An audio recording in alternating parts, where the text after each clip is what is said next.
அப்ப இது பெட்ரோல் இல்லையா?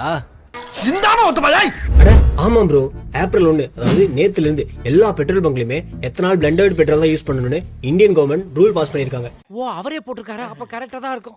உங்களுக்கு புரியுற மாதிரி சொல்லணும்னா, இனிமே நீங்க பெட்ரோல் பங்க்ல போய் பெட்ரோல் போட்டா அதுல 800 ml தான் பெட்ரோல் இருக்கும். பேலன்ஸ் 200 ml எத்தனால் தான் மிக்ஸ் பண்ணிருப்பாங்க. எத்தனால் மிக்ஸ் பண்ண பெட்ரோல் யூஸ் பண்றது என்னமோ என்வரான்மெண்ட்டுக்கு நல்லதுதான். ஆனா அது உங்க வண்டிக்கு தான் கெட்டது. E20 இன்ஜின்ஸ் இல்லாத வண்டி எல்லாம் சோலி முடிச்சு. இன்கேஸ் உங்க வண்டி 2023க்கு அப்புறம் மேனுஃபேக்சர் பண்ணி இந்த வண்டியா இருந்தா நீங்க தப்பிச்சிட்டீங்க ப்ரோ.